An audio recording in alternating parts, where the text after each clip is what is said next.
Welcome. I wish I could be with you today, but I am out of town. But I have used video quite a bit with syllabus creation and other things, and I'm going to talk mainly about syllabus creation with you a little bit. Again, you're welcome to always send me an email. If you have questions, I'll try to answer them. Also, you're welcome to come and use our facility that we've developed in case we can assist you that way in creating some video. As I said, I'm going to talk about syllabus creation, and we've done this multiple different ways. So I'm going to talk a little bit about the different ways that we've done it. When I started using video with my syllabus, it was mainly because students don't read your syllabus. So I decided maybe they would watch a video if I explained the syllabus. Besides, I could be more dynamic in explaining the syllabus by talking about it instead of just them having to read it and try to understand what I had said. So I started very simple. I sat at my desk, cleaned off some of the mess off my desk, and basically talked to the students about the parts of the syllabus and went pretty much in order as the syllabus was constructed. So we now had two different modes for the students to understand what was expected of them in the class. There was a written syllabus that they could refer to as often as they wanted, but there was also a video which they could refer to as often as they wanted to also. So they had these two different modes. And of course in the video one, I could annotate and go into a little bit more depth of how I graded and things like that. But I also tried to make sure I kept the video relatively short. By keeping it relatively short, I again hoped the students would watch it. And when we first started this, we would host the videos on our own servers, and we were fairly satisfied with that. Well, that evolved into creating a set of PowerPoint slides. And while we created the PowerPoint slides were to prompt me on what I was supposed to be saying about my syllabus, but then it was determined that maybe giving the students the PowerPoint slides might be also a good idea. And so instead of me just sitting at my desk talking, we moved into the thought of me being just sort of a talking head, if you will, chest up, using a camera, and I was a little insert into the PowerPoint slides. And so again, I could annotate on the video, but I could go through more depth of what each PowerPoint slide was saying, but the PowerPoint slides were exactly in parallel with what was written in my syllabus. And so that was probably better because now I'm using multiple learning modes. The students can read exactly what I'm talking about right while I'm doing it. And they could also see me talking, so if they were an audio learner, they would be able to hear what I was saying. We've also done a little tangent on that at times where we've just done audio on PowerPoint slides and not included a video of a talking head. But the students in general have told me they prefer having the ability to see me as well as hearing and then reading the syllabus. Well, that transformed in the last year into a slightly different methodology, and that methodology was to have me more than a talking head, but to also have the written material shown. So you see that I'm standing behind or in front of a green piece of cloth, and that's all it is a big green piece of cloth. And so we would do something called green screening. If you think about how they do the weather on TV, they do a green screen to do the weather on TV, to the point where we would actually have behind me the information. Again, it was constructed in PowerPoint, made into an image, and then put right next to me. And so I could talk about points, and if I remember correctly on my syllabus, I could talk about the top point, the middle point, maybe the bottom point on the slide, and we had multiple slides as I talked about different things. So these are the different ways that we have evolved producing a syllabus for students, and we're trying to hit different learning modes today. Again, when we started, it was mainly so hopefully they understood what we were having them do for the class, that they might look at the video where they weren't reading the syllabus. But we all know that students say, oh, we have 3 tests during the semester where you put that in the syllabus and you discussed it the first day of class if you were in an in-person class. But when you're teaching online classes, we have a little bit more difficulties. So there's multiple pieces to construct this. So one of the pieces to construct this is you need a camera. And it doesn't have to be a high-end camera. So hopefully we can pan and show you some things. And so I'm going to pick up a couple cameras here. So the simplest camera that we can use is just my cell phone. Cell phones have video modes on them. We can buy little tripods for probably less than $10. Set your camera on the tripod and basically turn it on. And they have a limited amount of video they can take, but they can take pretty darn good video. And you can either use the front camera, of course, you could use the back camera, whichever camera makes better sense for you. If you like to watch yourself as you're making it, you want to use the front camera. If you don't care about watching yourself as you make it, use the back camera, but generally back cameras have better resolution than the front cameras do. And again, that depends on what cell phone you are using. Another choice would be using a small little video camera. These video cameras in general take something like an SD card in them. They don't have a great lens on them, and don't ever use the digital zoom part of it. Use only the optical zoom part of the lens. But you can take this, set it on a very inexpensive tripod, but it weighs 8 ounces or something, so it's very light. Just set it on a tripod, and the only reason to set it on a tripod is that you don't want it to be shaking while you're talking with somebody trying to handhold what you're doing. So if you use those modes, what I would do is to have my syllabus, the key points that you want to talk about, print it out, and have a little paper stand holding that concept so that you're giving eye contact to the camera and not looking over reading a piece of paper, but giving the eye contact to the camera, which means you're giving the eye contact to the student. Another possible way to do it is to use a camera on a computer. So we can come in here and use a camera that's sitting on top of a computer. They make very nice little videos, and you can very easily embed those into a PowerPoint presentation. So another way is to use a little camera on the computer. The third way is to go much more high-tech, such as using a DSLR camera, such as a Nikon or a Pentax camera. Again, you want to make sure you have a tripod that you're sitting the camera on. So taking video can be done very easily, very inexpensively with devices that you already own. So that's one piece of it. And of course, always being well organized is another part of that. So we have taken the video. Well, the video is nice, but the real key point is the audio. People being able to hear you effectively. So in creating this video, what I've got right now on is a wireless microphone. If I can show it to you, I've got a tiny little wireless microphone on that is creating the audio for you. So creating good audio is important. You don't have to go to this trouble. Almost every camera will have on it a built-in microphone. The problem with the built-in microphone is sometimes you get echo in a room because of the type of room that you're in. So you have to be aware of the echo and other external noises. Another way to do this, and I recommend that everybody has a headset, and on the headset there's usually a microphone. Sometimes you'll find that this has a fuzzy little cover on it, but there is a microphone on the headset, and this does a pretty good job, except for certain letters. Some people clip on certain letters.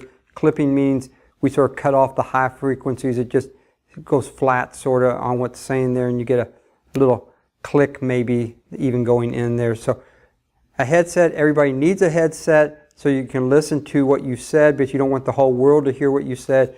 The headset, I would recommend one that has a volume control on it and also a USB connector. Likewise, some of the microphones on a camera, such as the camera that's on the top of my computer, it actually has a built-in microphone, and we could use that microphone. But again, that's not a very high quality microphone. But then you can go to the other extreme, and you can go with a fairly high quality microphone. And a high quality microphone that we've purchased is one that's on a stand like this. It's a USB connector here on the end. I've taken the wire off of it. And this is a very directional microphone. It's a very narrow cone, so you don't get all the reflected noise in a room, and you only get the person speaking into the microphone. And it also gets rid of some of that clipping effect that we were talking about. So you can go to very high-end microphones that cost a fair amount of money to the microphone that's built in on the recording device. So we got different types of microphones. So let's show you what a green screen can do, and then we're going to talk a little bit about different softwares that you can use. So a green screen, and it doesn't have to be green. It used to be green because people didn't wear much in green. I guess is why green was the chosen color. I'm not sure on that. And you notice today I'm wearing a blue shirt and not a green shirt. But if I was wearing a green shirt, what I'm going to show you, I would just disappear and I'd just be truly a head talking, but you wouldn't see the rest of my torso because I would fall out of the image here. So we've got a green screen, and Chris, if you can zoom out for me for a moment. Chris is a gentleman who works in the Geotech Center. You can see this is on a metal stand. It's a piece of cloth. It's actually kind of wrinkled right now, which actually doesn't cause much of a problem, a little bit of a problem every once in a while. But you can see that it's just, we're in a classroom. It's got a metal stand that's on tripod legs. The green screen comes down to the floor, and I'm actually standing on it so that we can put stuff all the way around me. And so you can see sort of the setup in this classroom that we've set this green screen up. This was fairly inexpensive. Probably the tripod legs cost more than the piece of cloth did, and it's easy to take up and down. But if you don't have a green screen and you want to do green screening, you can find any monochromatic wall that we can pull that color out, and then just don't wear that color of the wall that you're pulling out, and you can actually do green screening. So Chris, if you would, on the computer, add a slide here back behind me so people can see the slide behind me. And I'm going to actually walk a little bit over to this side of the green screen so you can see we can put a slide over the whole back of the person. Normally I stand to the left of the green screen, so I stand on this side of the green screen, my left. And on my right is where most of the content is, so I got to be careful that my content lines on my slide don't run all the way across. And of course, with my height, I don't have as much problem as somebody that would be taller with that issue. But you can see we can put lines of text, or we can change that slide and put a map up. And you can see this map, and I could be, as long as I know what the map is, I can be pointing to parts of the map, knowing basically where items sit. So you can see how a green screen could work. It does take a little bit of effort, and it does take software to do it. So you have to understand that we have those limitations. All right, so we have capturing of video, we have capturing of audio, which might be done at the same time with the same device as the video is done, and then we have this concept of green screen. Another concept that we need to have, we need software that gives us the ability to edit the video. So there are some free softwares out there that you can do editing with fairly effectively. Not sure there's any out there that automatically does green screening. We use two softwares in general. We use something called Camtasia, and I'll talk about that in just a moment. And we use Adobe Premiere. There is a version of Adobe Premiere called Adobe Elements, and the Adobe Elements has most of the stuff in it that you need to create video, effective video. And that's if you want to do any editing. But maybe you're a good ham at this and you can just sit there and take one take of it. And if you can sit there and just take one take of it, great. Then you can just post that video. And again, we're talking to our students, so we don't have to be perfect. You'll notice back a few moments ago in the video that there was a pause there because the microphone died in my, the battery died in my microphone. Again, I made a little mistake there. It's okay not to have to clip every little mistake out. You can if you want. You don't have to. So you may need some software to do some video editing. Video editing today is very simple. If you think of a piece of film, you come in and say cut here, drag that out of the way, push those two pieces together, and you have done video editing. If you want to put still images in, then you do need to do video editing or some other form of editing to be able to get those images in there. So one of the things that we do is a lot of times we're demonstrating how to do something, or we might even just have my syllabus there. So that's running on my computer. And then I want to highlight areas of the syllabus, maybe draw a circle around it or use a marker on it. And we use a piece of software called Camtasia to do that. And that piece of software does a screen capture. It does a lot more than just a screen capture, but it does a nice job of capturing anything on your screen or any region on the screen that you select for it to do the screen capture on. So you capture that part of the screen. You can be talking at the same time. You can actually have the camera that's on the computer showing you talking, and it's embedding it into the video on the fly. So we use this Camtasia quite a bit. The other software, as I said, we use is Adobe Premiere just to do high-end video editing. And a lot of times that's where we do our green screening, is on the using of Premiere. Premiere, what we do is say, this color, subtract it out of the video. So we come in and say, this color green, this background color, subtract it out, and then we have another line. So we got this line here that's got the video on it. We've got a line that we put a slide on, an image, and say from this time period to this time period, that image is going to be what you see. So Chris, subtract out the green and put an image behind me so that we can show again what we're talking about there. I'm not sure that there are free softwares that give you the ability to do green screening, but there are great user-free software. So we've captured the video, we've done the audio, we have edited the slide. Now we used to put all our videos on our own server and have students access our servers. But a better way to do that, I believe, is to put my videos up in YouTube or other video programs that are out there, but I use YouTube. And the reason I use YouTube is it gives me the ability to do closed captioning. And doing closed captioning is very, very important because we want to make sure that we're meeting ADA standards the best we can. And so therefore, you can put your video into YouTube, just upload it to YouTube. Some of the programs allow you to upload it directly from the program. Others, you render the video and then you have to manually upload it to YouTube. But you upload it to YouTube, have your own channel. I'm not talking about bought channels. Just have your own channel that you put all your videos in the same place. And you can tell YouTube to do closed captioning on my video. So when YouTube does closed captioning on my video, it picks up my voice pretty well. And it does learn a little bit about your voice, so it picks it up better as you put more and more videos up there. But it creates the closed captioning for me. But then you can come back in and manually edit the closed captioning so it's accurate. And once the closed captioning is accurate, you can save it back to your video. And now you have a closed captioned video that can explain about your syllabus. I would caution you not to make the video too long, because if the video is too long, you're going to lose the student's attention. I would suggest 10 to 15 minutes as a length of a video. Much more than that, and I think you will lose people's attention. So realize that, and maybe what you have to do is make your syllabus explanation into two parts.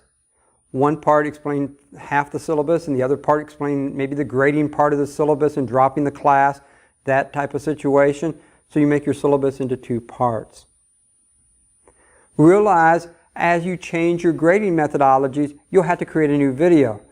Now if you're real savvy about it, hopefully you only have to replace pieces of it, but sometimes you'll have to go back and shoot a whole new video. So in doing this, we've got the following type of concepts. We create a video. We create audio usually with the video. It may not be the same device, but devices that are being done in parallel. We create the video that has been edited. We might use something like green screen as part of that. and then you produce it and have closed captioning. So those are the different components that we're talking about. Again, feel free to contact me. My email address is vince.dinoto@kctcs.edu, which you can see behind me. Again, using our green screening effect. And we'll be more than willing to try to assist you. Or if you'd like to come out and use our equipment to create your videos, we can assist you in that way too. So good luck. Sorry I could not be with you today. And if we can be of assistance, don't hesitate to contact us.